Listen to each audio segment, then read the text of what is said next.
Hello, आदाब, नमस्कार and सत श्री अकाल। मैं हूं अंकिता भार्गव, आपकी होस्ट, और आपका स्वागत करती हूं जॉइंट्स प्रॉब्लम से आर्थराइटिस द साइंटिफिक वे।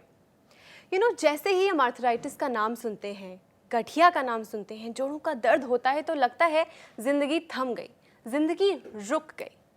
पर आर्थराइटिस को रिवर्स किया जा सकता है, जोड़ों के दर्द का खात्मा हो सकता है। कैसे? सवाल बहुत बड़ा है और जवाब सिर्फ एक इंसान के पास है। वो हैं इंडिया के famous lifestyle doctor and sports medicine specialist doctor Gaurav Sharma. Doctor Gaurav Sharma देश के मशहूर लाइफस्टाइल डॉक्टर और स्पोर्ट्स मेडिसिन स्पेशलिस्ट हैं। डॉक्टर गौरव शर्मा ने 10 वर्षों से भी अधिक वेस्टर्न मेडिसिन में शिक्षा हासिल की। इन्होंने चिकित्सा की कई अन्य पद्धति जैसे आयुर्वेद और एक्यूपंक्चर का भी गहन अध्ययन किया है। पिछले 13 सालों से doctor Gaurav Sharma vitamins, minerals, antioxidants, जड़ी बूटियों और न्यूट्रास्यूटिकल्स पर लगातार रिसर्च कर रहे हैं और इस परिश्रम का परिणाम है आर्थराइट प्लस। चलिए उनका स्वागत करते हैं। केवर्ल्ड के स्टूडियो में आपका बहुत बहुत स्वागत है। Thank you very much Ankita.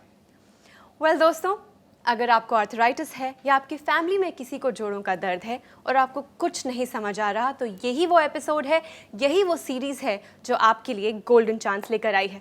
आप हमें कॉल कर सकते हैं और डायरेक्टली डॉक्टर गौरव शर्मा से जान सकते हैं कि आर्थराइटिस का ट्रीटमेंट क्या है। हमारा नंबर आपके टीवी स्क्रीन पे फ्लैश कर रहा है।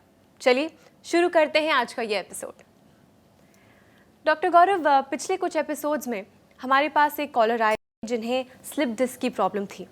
तो मैं ये जानना चाहती हूँ कि स्लिप डिस्क या फिर सर्वाइवल जैसे जो सर्वाइकल वाले जो प्रॉब्लम्स होते हैं, क्या वो भी आर्थराइटिस में ही काउंट किए जाते हैं? वेल एग्जैक्टली नहीं कहेंगे, लेकिन डिजेनरेशन वहाँ पर भी होती है। लेकिन अगर स्लिप डिस्क की बात करें, वो प्राइमरीली एक ट्रॉमा होता है या एक प्रोग्रेसिव डिबिलिटेटिंग कंडीशन होती है जिसके अंदर डिस्क बाहर आ जाती है। जैसे कि मैंने आपको बताया था कि एक होती है स्लिप डिस्क जो अपनी जो शीट के बाहर आ जाती है, जो कवरिंग जो एक फिल्म होती है जी। उसके बाहर जब डिस्क आ जाती है, ऑफ कोर्स नर्व पे कंप्रेशन करती है और वहाँ पे अलाइनमेंट में प्रॉब्लम आती है और दर्द उसके साथ काफ़ी ज़्यादा होता है। और डिस्क बल जो होता है तो वो अपनी फिल्म के अंदर ही रहती है डिस्क, और वो बाहर नहीं आती, लेकिन उसमें भी काफ़ी प्रॉब्लम्स आती हैं। लेकिन स्लिप डिस्क डेफिनेटली काफ़ी सीरियस प्रॉब्लम हो जाती है। तो क्या ये एक डीजेनरेटिव प्रोसेस है या फिर इंजरी रिलेटेड है? वेल इसको इंजरी रिलेटेड कहेंगे या मिसयूज की जो इंजरी है, फॉर एग्जांपल इम्प्रॉपर पोस्चर की वजह से या इम्प्रॉपर कुछ उठाने की वजह से वहाँ पर लगातार वो प्रोग्रेसिवली बढ़ती है, लेकिन वो डिजेनरेटिव कंडीशन नहीं है। लेकिन सर्वाइकल स्पॉन्डिलोसिस के बारे में अगर हम समझें तो वो ज़्यादातर पोस्चर की प्रॉब्लम की वजह से आती है, मसल्स की वीकनेस की वजह से आती है। उसमें ऑस्टियोफाइट्स की फॉर्मेशन होती है, स्पाइन की डिफॉर्मिटी होती है, और साथ साथ धीरे धीरे प्रोग्रेसिवली फिर वहाँ पे ऑस्टियोआर्थराइटिक चेंजेस भी आने शुरू होते हैं। इसके अंदर काफ़ी सारे साल लग जाते हैं, क्योंकि वहाँ पर इतना ज़्यादा वेट बेयरिंग नहीं है जैसे कि हमारा जो गर्दन है, as compare to the knee. वहाँ पर ज़्यादा लगड़ लगने से या ज़्यादा उसकी यूज़ होने की वजह से वहाँ पर ज़्यादा डिजेनरेटिव चेंजेस आते हैं। लेकिन हम उम्र के साथ 70s के अंदर लोगों के सर्वाइकल स्पाइन में भी और लोअर बैक में, जिसको हम लंबर स्पाइन बोलते हैं, और उसके साथ सेक्रल स्पाइन जो होता है उसके अंदर ऑफ कोर्स डिजेनरेटिव चेंजेस आके ऑस्टियोआर्थराइटिक फॉर्मेशंस। तो डॉक्टर गौरव, इसी के बारे में और क्लैरिटी से आपसे पूछूंगी, पर जी। एक कॉल ले लेते हैं। जी बिल्कुल बिल्कुल। हेलो, हेलो, नमस्कार, आपका नाम और आप कहाँ से कॉल कर रहे हैं? राधा शर्मा बोल रही हूँ, जोधपुर से, राजस्थान से। राधा जी, आपका बहुत बहुत स्वागत है। आई एम श्योर आप जानती हैं कि हमारे बीच डॉक्टर गौरव शर्मा मौजूद हैं, और अगर आपका कोई सवाल है या आप उनसे बात करना चाहती हैं, सो प्लीज गो अहेड, वो यहीं हैं। मैं तो डॉक्टर साहब को धन्यवाद देना चाहती हूँ। जी, सबसे हाँ पहले जी, राधा जी, हमारा नमस्कार आपको। हाँ जी, नमस्कार सर। जी। डॉक्टर साहब, मेरा 6-7 साल से पैर बहुत खराब था। अच्छा जी। तो मैं जैसे पेंगुइन चलती है ना, ऐसे चलती थी। कैसे चलते हैं?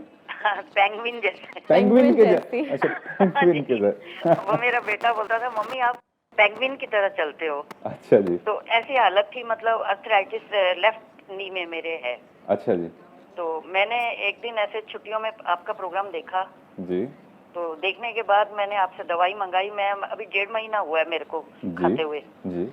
लेकिन इतना फर्क पड़ गया, मेरी चाल में इतना फर्क आ गया, मुझे बहुत अच्छा लगा आपकी दवाई खा के। अभी 1.5 महीने की और पड़ी है, जी। आपसे मंगाई थी। जी, सबसे पहले मुझे आपका ये बहुत बहुत धन्यवाद। Thank you very much. Thank you. लेने से पहले कुछ क्वेश्चंस पूछना हाँ जी, चाहूंगा। हाँ जी, मैं thank आपको you। आज इंटरव्यू करना चाहता हूँ। राधा हाँ जी, जी। मुझे सबसे पहले बताइए आपकी उम्र कितनी है? मेरी 57 है सर। 57 है और हाँ जी। 6-7 साल से आपको ये प्रॉब्लम है, तो ये जो आपकी 6-7 कंडीशन साल से है, डॉक्टर साहब। जी, तो आप डॉक्टर के पास गए तो उन्होंने क्या कहा हाँ कि जी, मैं क्या? डॉक्टर के पास गई थी, जी तो उन्होंने मेरे को आर्थराइटिस बताया था। जी। तो अब मुझे काफी फर्क है। तो 2-3 डॉक्टर्स को दिखाया था, लेकिन वो डॉक्टर मुझे पेन किलर दे रहे थे। पेन किलर मैं खाना नहीं चाहती थी। जी बिल्कुल। तो हाँ जी, तो इसलिए मैंने वो खाया नहीं, तो पेन किलर बंद कर दी। किसी डॉक्टर ने ऑपरेशन की बात तो नहीं की थी नहीं, आपसे? उन्होंने मना किया था, डॉक्टर नहीं है, उन्होंने बोला था कि नहीं, आप ऑपरेशन मत कराइए। गुड। जी। चलिए, एटलीस्ट ये आपका कम से कम प्लस पॉइंट रहा कि उन्होंने आपको डिस्करेज किया ऑपरेशन से। हाँ जी, ऑपरेशन से उन्होंने मना कर दिया था। आपका घुटना कितना बेंड हो जाता था? क्या आप बेंड कर पाते थे घुटने को, मोड़ पाते थे?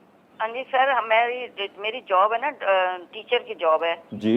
तो मैं वहाँ खड़ी रहती थी, तो उस वजह से मेरा पाँव खराब हो गया बहुत ज्यादा। नहीं, वो खड़े होने की वजह से नहीं, मसल हाँ की जी। वीकनेस की वजह से हुआ। तो अच्छा। अभी अप्रैल में तो मेरी ये हालत है कि मैं स्कूल खुला तो मैं दीवार पकड़ पकड़ के चल रही थी, अच्छा, ऐसी हालत हो गई थी। दीवार पकड़ पकड़ के चल रहे थे हाँ यानी? जी, तो फिर अभी मैंने जो आपका प्रोग्राम देखा, उसके बाद दवाई मंगाई, जी। उससे मुझे इतना आराम है कि मैं सीढ़ियाँ आराम से चढ़ जाती हूँ, वेरी गुड, और हाँ जी, नीचे बैठ के एक्सरसाइज वगैरह कर लेती हूँ। वंडरफुल। Very good. ये हाँ बहुत जी, अच्छी। मुझे बहुत आराम मिला आपकी दवाई से। मैं चाहूंगा राधा जी, आप हमारी टीम से बात करें और एक लोशन भी अपने लिए मंगवाइए जिसको आप ऊपर लगाएंगे घुटने के जी ऊपर। सर। उससे आपको और ज्यादा और इमीडिएट रिलीफ मिलेगा। जी थोड़ा डॉक्टर साइकिलिंग अगर कर सके, मैं जानता हूं कि आपका घुटना इतना ज्यादा बेंड नहीं होता होगा, लेकिन अगर कोशिश करके देखिए, अगर कर सकें तो आपको फायदा पहुंचाएगा।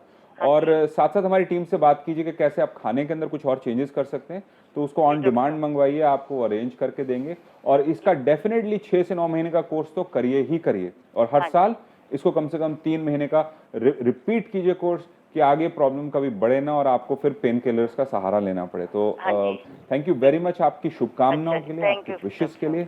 अपना ख्याल रखिए and God bless you. Thank you. Okay doctor साहब, thank you Radha ji, thanks for calling. Thank you so much. Thank you. Doctor Gaurav, जैसे कि मेरी एक छोटी सी कन्फ्यूजन थी between slip disc and cervical spondylosis, तो आप बता रहे थे कि किस तरह से इन दोनों में अंतर है। जी बिल्कुल। देखिए, स्लिप डिस्क, जैसे कि मैंने बताया कि जब डिस्क बाहर आ जाती है, यानी कि आपको कोई इंजरी हुई, आपका गलत पोस्चर है, या आपने ज़मीन से कुछ ऐसा उठाया घुटने बेंड किए बिना और सीधा बैक पे खड़े हो गए, तो वो एक्चुअली वहाँ पे डिस्क को बाहर ले आती है। और ये क्यों होता है? क्योंकि आपकी जो सपोर्टिंग मसल्स हैं वो वीक हो जाती हैं। इसलिए हम उस डिस्क को वापस पोजीशन में लाने के लिए या उस दर्द को ख़त्म करने के लिए लोगों को हमेशा बैक की स्ट्रेंथनिंग एक्सरसाइजेस कहते हैं। और अगर आप बैक की स्ट्रेंथनिंग एक्सरसाइज कर सकें, जो कि योगा के अंदर काफ़ी सारी हैं और काफ़ी अच्छी हैं, तो कभी भी आपको स्लिप डिस्क का सामना नहीं करना पड़ेगा, जो कि टोटली प्रिवेंटेबल चीज़ है। सर्वाइकल स्पॉन्डिलोसिस के अंदर अगेन हमारे जो नेक की जो वीकनेस होती है, और ट्रिपीजियस मसल और लेटिसिमस डॉर्सी मसल जो हमारे शोल्डर गर्डल से जाती हैं, उनकी वीकनेस की वजह से होती है। और अगर हम उसको सपोर्ट करके रखें, तो हमने देखा है कि जो सर्वाइकल के जो पेशेंट्स होते हैं उनको एक्सरसाइज से काफ़ी आराम मिलता है। तो ये जो कंडीशंस हैं, ये प्राइमरली पोस्चरल और लाइफस्टाइल से रिलेटेड हैं, लेकिन आगे डिजेनरेटिव जो लाइफस्टाइल के साथ रिलेटेड है वो हमारे ऑस्टियोआर्थराइटिस आती है, क्योंकि हमारा घुटना सबसे ज़्यादा बेंड होता है और सबसे ज़्यादा वेट बेयरिंग होता है और सबसे ज़्यादा रेंज ऑफ मोशन होता है। अगर आप अपने एंकल को देखें तो ज़्यादा मुड़ता नहीं है और ज़्यादा डायरेक्शंस में नहीं जाता, लेकिन अगर आप अपने घुटने को देखें तो वो काफ़ी 180 डिग्रीज तक नियरली, अगर आप देखें तो नियरली 180 डिग्रीज तक वो आपको रेंज देता है। तो वहाँ पर उसके ऊपर लोड काफ़ी पड़ता है और उसको स्टेबिलिटी के लिए काफ़ी सारा सपोर्ट नहीं है, तो वो चीज़ें आगे बढ़ती हैं। हर एक कंडीशन अलग है, लेकिन अगर जिन पेशेंट्स को सर्वाइकल स्पॉन्डिलोसिस है उनको भी काफ़ी आराम मिलेगा हमारी ट्रीटमेंट से, लेकिन वो प्राइमरली ऑस्टियोआर्थराइटिस के लिए डिज़ाइंड है। स्लिप डिस्क वाले पेशेंट्स को भी काफ़ी आराम मिलेगा, और साथ साथ वो लोग जिनको डिस्क बल्ज है उनको भी काफ़ी आराम मिलेगा। लेकिन अगर आप प्रॉपर 100% ट्रीटमेंट चाहते हैं इन कंडीशंस के लिए, तो आपको सर्वाइकल के लिए एक्सरसाइजेस करना बहुत इंपॉर्टेंट है। उसके साथ लोशन को लगाना ऑफ कोर्स ट्रीटमेंट का जो पार्ट है बहुत इंपॉर्टेंट है, और साथ साथ ऑफ कोर्स आपको बैक की स्ट्रेंथनिंग एक्सरसाइजेस पे ध्यान देना पड़ेगा। % रिजल्ट्स मिल जाएंगे डेफिनेटली। डॉक्टर गौरव, यहाँ लेते हैं एक और कॉल। जी बिल्कुल बिल्कुल। हेलो। हेलो, नमस्कार, आपका नाम और आप कहाँ से कॉल कर रही हैं? मैं कानपुर से दयावंती गरेरा बात कर रही हूँ। जी, आपका बहुत बहुत स्वागत है। नमस्ते डॉक्टर साहब। नमस्कार जी। हाँ, मुझे आर्थराइटिस है 2 साल से। 2 साल से? 10 साल से। 10 साल से, अच्छा जी। हाँ जी। जी तो मैंने बहुत ट्रीटमेंट कराया, कोई फायदा नहीं हुआ। तो मैंने आपका प्रोग्राम टीवी में देखा और आपसे 4 महीने से ट्रीटमेंट कर रही हूँ आपका। जी जी तो उससे थोड़ा रिलीफ मिला है पेन में। जी। और बाकी मुझे एक प्रॉब्लम है कि मैं थोड़ी देर मतलब खड़ी होती हूँ तो फिर दर्द चालू होता है, जी। या थोड़ा चल लेती हूँ तो दर्द होता है। जी। बाकी वैसे मुझे रिलीफ है जी दर्द में। देखिए, आपकी जो मसल्स हैं वो काफ़ी कमज़ोर हैं उस एरिया के अंदर जिनको संभालना चाहिए वज़न, तो वो लोड जब जॉइंट पर पड़ता है तो उस भार की वजह से वहाँ पर दर्द ज़्यादा होता है, क्योंकि आप जैसे कि आपने बताया कि आप चलते हैं तो दर्द बढ़ जाता है हाँ। और जब खड़े रहते हैं तो दर्द बढ़ जाता है। तो सबसे पहले हाँ जी। घर पे सिंपल एक्सरसाइज कर सकते हैं कि जब बेड पे लेटे हैं तो अपने घुटने के नीचे कोई तौलिया को रोल करके रख लें या किसी तकिए को रख लें और उसको ज़ोर से प्रेस करने की कोशिश करें। हाँ, वो तो मैं करती हूँ। जी, उसको करिए और उससे आपकी थोड़ी मसल में स्ट्रेंथनिंग मिलेगी। और जब कभी आप बैठे हैं, टीवी देख रहे हैं सोफे के ऊपर या चेयर के ऊपर, तो अपना जो भार है शरीर का वो अपनी एड़ी पर डालिए, यानी कि हील के ऊपर। उससे क्या होगा कि आपकी जो थाई है, जो आपका फ्रंट वाला पार्ट है, वो थोड़ा सा टाइट होना शुरू होता है। उससे आपको आराम मिलेगा, उससे धीरे धीरे स्ट्रेंथ मिलेगी उसको। और साथ साथ मैं चाहूंगा कि इसका लंबा कोर्स करें और जो लोशन का मैंने बताया उसको जरूर लगाएं। इसका कम से कम 6 से 9 महीने का कोर्स कीजिए। नहीं तो लोशन तो कोई नहीं है। हाँ, लोशन हमारी टीम से बात कीजिए। एक नया पार्ट है हमारे ट्रीटमेंट का जो कि इमीडिएट रिजल्ट्स देता है, यानी कि कुछ ही सेकंड्स में आपके दर्द को छू मंतर कर देता है। ये हमने खास डेवलप किया है। इसको लगाना शुरू कीजिए, आपको इमीडिएट रिलीफ मिलेगा। अच्छा जी। Thank you very thank you much. Doctor. Thank you. Thank you. Thank you so much for calling us. Thank you. Thank you. Thank you. दोस्तों, ये एक डायल इन शो है, जिसका मतलब ये है कि आप हमें कॉल करके अभी हमसे बात कर सकते हैं। अगर आपको आर्थराइटिस की शिकायत है और आप जानना चाहते हैं इसका उपाय, इसका इलाज, then this is your chance. हमारा नंबर टीवी स्क्रीन पे फ्लैश कर रहा है, सो डोंट वेट अप और हमें कॉल कीजिए। डॉक्टर गौरव, सबसे पहला सवाल, जनरली जब आर्थराइटिस के बारे में हमें पता चलता है और हम डॉक्टर के पास जाते हैं तो वो हमें दवाइयाँ लिख के दे देते हैं जो बेसिकली पेन किलर्स होते हैं, पर ये हमारी प्रॉब्लम का सल्यूशन नहीं है। So when we talk about reversal of arthritis, what exactly are we talking about? अगर हम देखें तो जब लोग डॉक्टर्स के पास जाते हैं, जनरली एमबीबीएस डॉक्टर्स के पास, तो उनके पास डेफिनेटली कोई सोल्यूशन नहीं है, तो पेन किलर्स देते हैं। और जब पेशेंट्स को उससे फ़ायदा नहीं होता तो कई बार फिजियोथेरेपिस्ट के पास जाते हैं, जो कि डॉक्टर्स नहीं होते बल्कि पैरामेडिक्स होते हैं। उनका बेसिकली वो कुछ एक्सरसाइजेस कराते हैं थोड़ी बहुत, और वो आपको स्पेसिफिकली कुछ मशीन्स को यूज़ करते हैं, जैसे इंटरफेरेंशियल करंट होता है, या आपको शॉर्ट वेव डायथर्मी देते हैं जो कि हीट प्रोवाइड करता है, या कुछ पैसिव मूवमेंट्स कराते हैं। कुछ लोग स्ट्रेंथनिंग पे ध्यान देते हैं। At least those are good things. But कुछ लोग ऑर्थोपेडिशियंस के पास भी जाते हैं और कुछ लोग सजेस्ट करते हैं, कुछ डॉक्टर सजेस्ट करते हैं कि इंजेक्शन लगवा लीजिए घुटने में। हेलोनोरिक एसिड के इंजेक्शंस होते हैं। इन इंजेक्शन से क्या होता है? वेल, हेलोनरिक एसिड एक इम्पॉर्टेंट पार्ट है आपके घुटने का, Okay. और क्योंकि रीस्ट्रक्चरिंग में बहुत इंपॉर्टेंट होता है। लेकिन अनफॉर्चुनेटली वो एक इंजेक्शन के जरिए देना मेरे हिसाब से बहुत ग्रेट चीज़ नहीं, क्योंकि वो इन्वेजिव एक्टिविटी हो जाती है और उसके साथ काफ़ी सारी कॉम्प्लिकेशंस भी आती हैं। Doctor Gaurav, we'll get back to this, पर इसके पहले एक फर्स्ट कॉल ले लेते हैं। जी बिल्कुल। हेलो, हाय, नमस्कार। आपका नाम और आप कहाँ से कॉल कर रहे हैं? मैं हूँ बालेश्वर प्रसाद, पटना बिहार से बोल रहा हूँ। बालेश्वर जी, आपका बहुत बहुत स्वागत है। डॉक्टर साहब नमस्कार। नमस्कार बालेश्वर जी, नमस्कार। मैं हूँ बालेश्वर प्रसाद, पटना बिहार से बोल रहा हूँ। मेरा जी। एज है करीब 68 ईयर। जी मुझे 5-6 साल से आर्थराइटिस है, ऑस्टियोआर्थराइटिस है। जी। जब से मैं आपका ट्रीटमेंट पे हूँ मुझे कुछ रिलीफ है। अच्छा जी। वैसे मुझे 24 घंटा पेन हल्का फुल्का रहता ही था, लेकिन अब थोड़ा बहुत कम है। अच्छा। मैं रात को भी अच्छी तरह से सो पाता हूँ। अच्छा, रात को अच्छे तरीके से सो पाते हैं। परेशानी ये होती है कि कुछ दिन चलने के बाद मुझे बहुत ज्यादा पेन होता है और इच्छा होती है कि मैं बैठ जाऊं। जी जी। उसमें बैठने के बाद थोड़ा फिट सा चलता हूं। वैसे मान लीजिए कि करीब 50 कदम चलने के बाद ऐसा लगता है कि मैं 2 किलोमीटर से आ रहा हूँ। अच्छा जी। इतना थकान होता है। इतने थकान होते हैं आपकी? हाँ, यही परेशानी है मेरी। तो आपने हमारी ट्रीटमेंट कितने समय ली है? 1 महीना हुआ। 1 महीना हुआ आपको, और 1 महीने में आपको काफ़ी आराम है।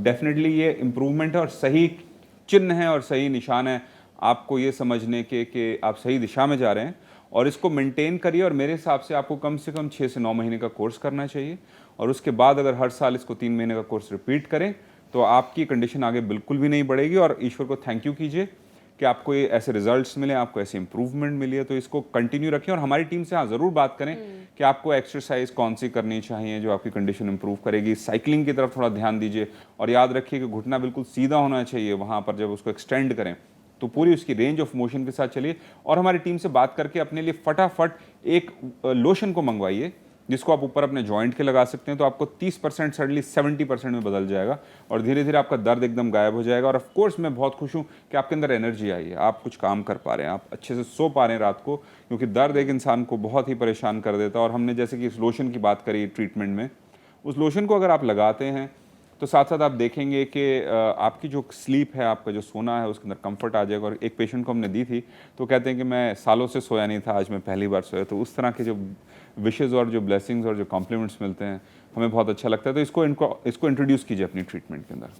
Thank you Thank so you. Much for Thank you very calling much. Us. Thank you doctor Gaurav. समय की कमी है, पर जाने के पहले सबके लिए एक प्यार भरा संदेश। Thank you very much. और अंकिता, आज एक मैसेज जो मैं अपने व्यूअर्स के साथ शेयर करना चाहूँगा उन लोगों के लिए जो कि ट्रीटमेंट नहीं लेना चाहते, लेकिन वो चाहते हैं कि उनकी जो ऑस्टियोआर्थराइटिस है या उनकी डिजेनरेटिव चेंजेस हैं उसके लिए कुछ ट्रीटमेंट या कुछ ऑप्शंस या कुछ सजेशंस मैं ज़रूर देना चाहूँगा। इसको आज के टिप के रूप में आप ले सकते हैं।